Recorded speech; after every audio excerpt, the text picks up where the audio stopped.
Good afternoon, everybody.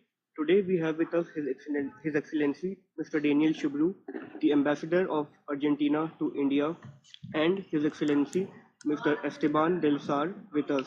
Today we will be having an interview session with them, sir. Sir, India and Argentina have had relationships that span over a few decades, starting in 1943 when India established its first trade commission in Argentina. Sir, how have you seen the relationship of the two countries develop, and where do you see them currently?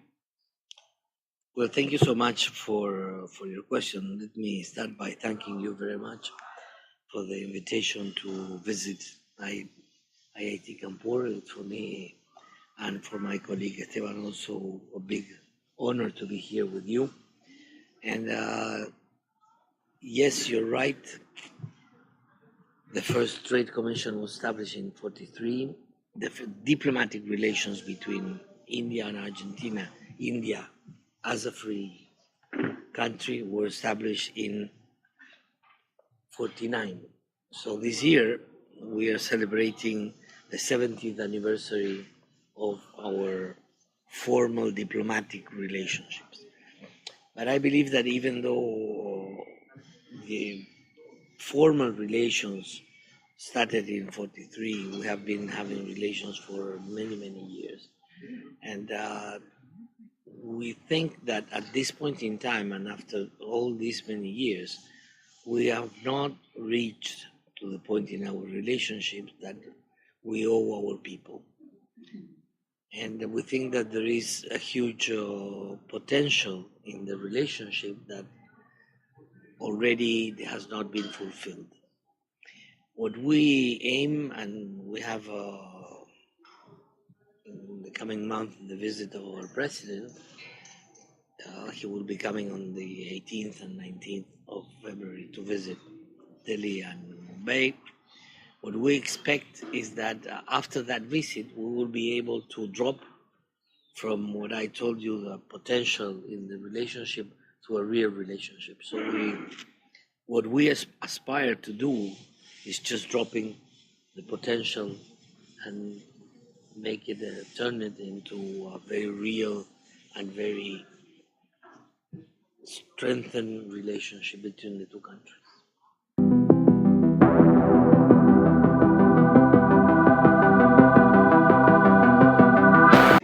Well, in fact, I had a brief stage in Mexico before coming to India. Yeah. And at the time of moving from India, my choice was to come to India. So why? Because I think that there is a huge opportunity for both countries in this relationship, and I believe that India is one of the big countries in the world that you must know just to be a little in touch with the reality of geopolitics and how the world works.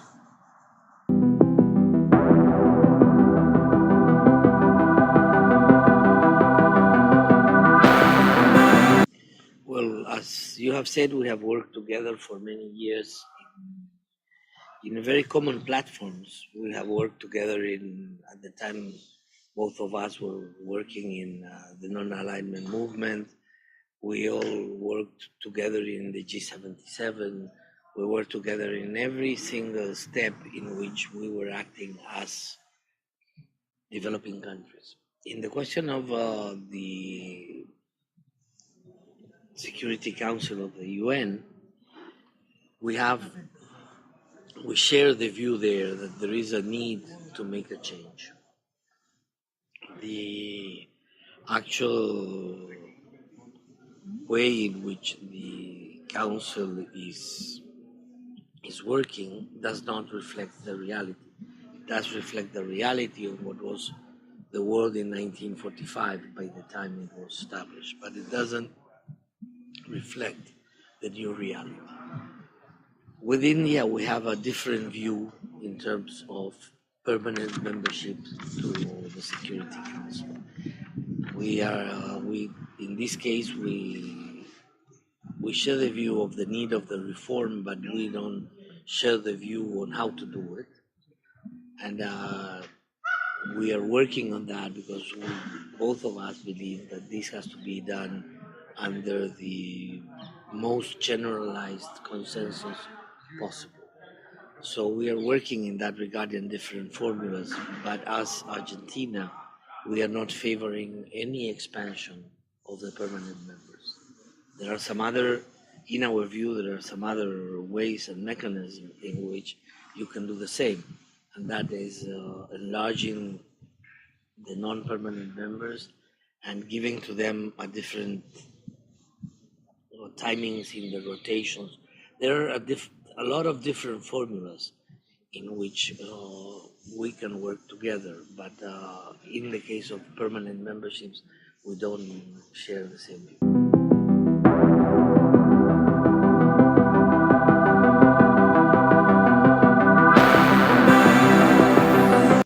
A lot of Indian companies that have taken a decision to invest in Argentina and that are in fact working there. You mentioned some of them. There are others in the field of solar energy, like Sterling Silver. There are some others working in other fields. Hero in the case of the motorbikes. Some others in the field of auto parts. UPL in the fields of chemicals. Praj. There are a lot of them working in Argentina. In the case of Argentina, we have less investment, but they are starting to come.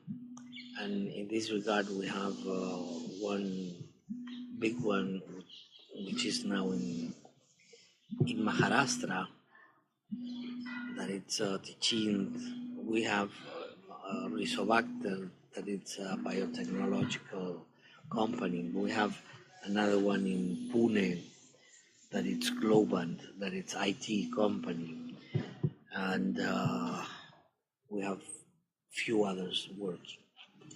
But I think that as much as we can do to strengthen the relationship between the business sector of the two countries is the most that we're going to get from them, and we're going to ensure a good exchange of opportunities in both of the countries.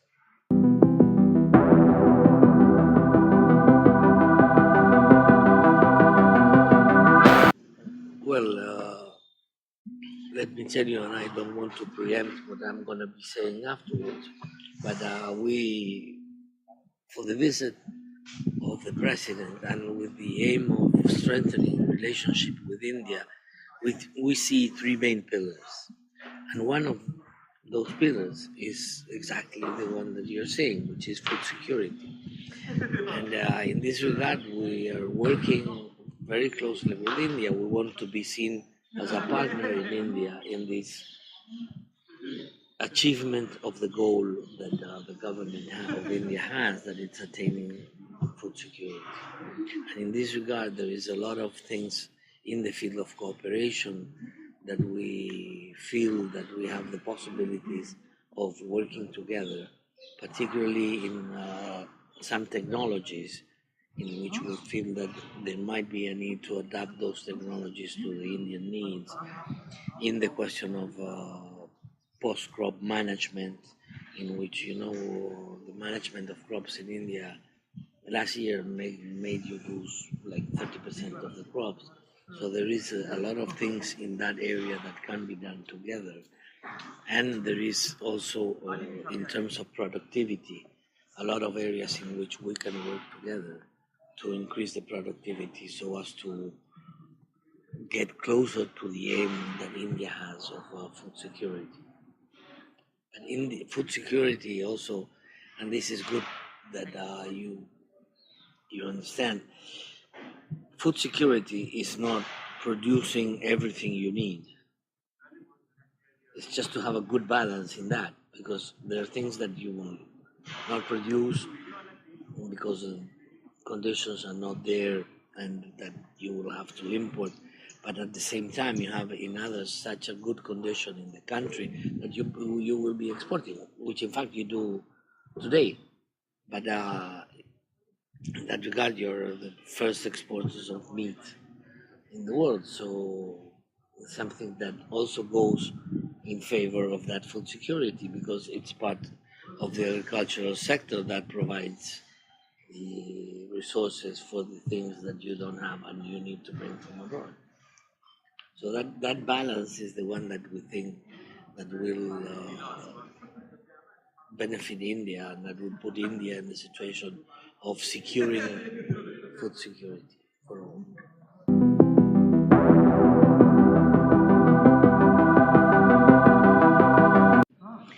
Well, we don't participate in the policy decisions. We just in the policy decisions of India. Those are Indian decisions.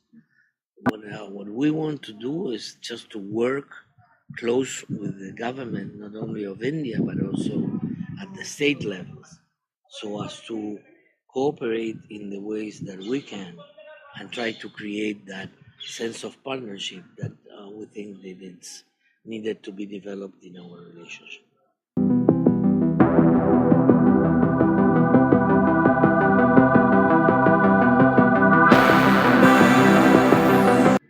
Well, I think that educational cooperation is very important. And it's not only in the field of Ayurveda, that's one of the areas. But I believe that one good example is the MOU that it's being under consideration now between the two governments, and that's between the IIT Kanpur and the University of Buenos Aires. So that shows that on top of traditional areas, you have also areas that it's very good to, in which we develop that kind of cooperation, and technology is one of them. In the field of Ayurveda, let me tell you that there has been a lot of progress in Argentina on that field, and the combined field of yoga and Ayurveda is something that is very much present in Argentina. You have nowadays more than 500 yoga centers in Argentina, and by the time PM Modi was there was an exhibition of 7,000 people in a yoga class that he attended. So it's something that it's becoming very popular. In the field of Ayurveda itself, you have one doctor, one Argentinian doctor that it's a doctor in Ayurveda too. He lives in Córdoba, which is the center part of Argentina, and he is one of the most important promoters of Ayurveda in the country. And even he holds a chair in a couple of universities in which he teaches some Ayurveda. So these are things that have to come, and that takes time for a society to absorb them. And I think it's coming. We're coming from a very traditional medicine background, and till the traditional medicine gets involved with some other cultures, that takes some time. So I think that we are in the right way, and I think that we have a very good exposure of all the Ayush system in Argentina. It's not only Ayurveda, but you have also homeopathy and some other approaches to traditional medicine.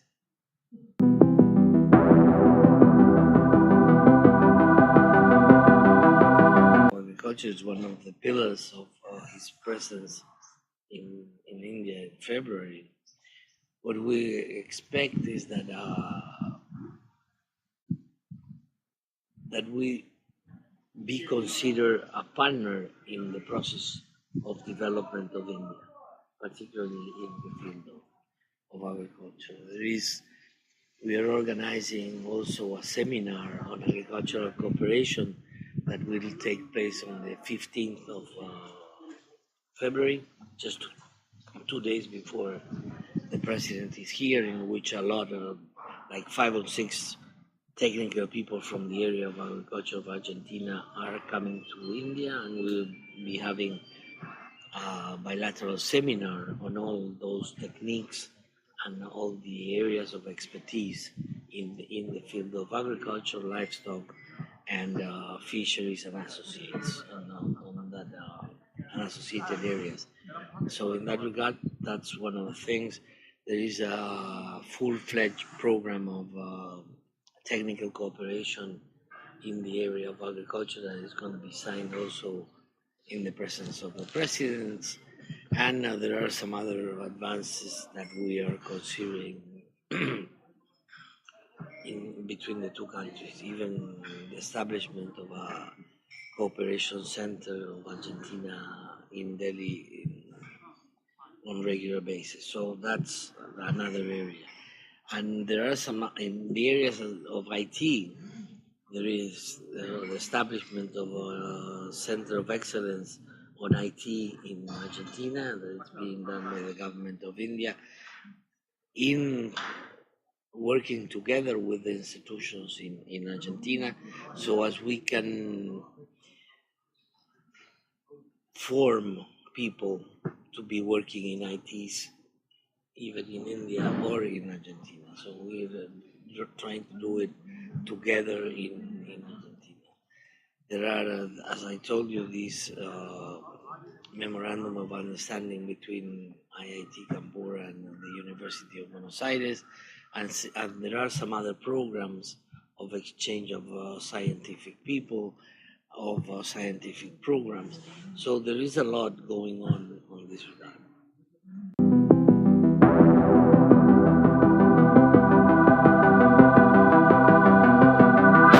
Well, the first challenge that you have to implement rural education is infrastructure. That's for sure is a challenge. It's not a problem, but it's a challenge because you have to provide education in areas in which you don't have a minimum basis. We have been developing a lot of rural schools, and I think that this is something that can be shared by the technical people in Argentina with your technical people in the field of education. But what we do is we have in very remote areas of the country schools in which you might have one or two teachers for 5 or 6 different grades. So that's one of the things that we do, and really we promote that education so as everyone has access. The other thing is that for us, education is obligatory till the 9th grade. You have an obligation to go to school till the 9th grade. That doesn't happen sometimes, but at least you make it obligatory so people have to attend school, and then you cannot get jobs if you have not fulfilled that. And the other thing is that there is also a subsidy to the parents of the kids that it's linked to them sending you to school. So there is a package of measures in which with which you can help in that area. But technically, I think that it deserves people that are much more involved than us to be working together. Thank you, sir. That was our final question for today. With this, we would like to conclude. Thank you so much.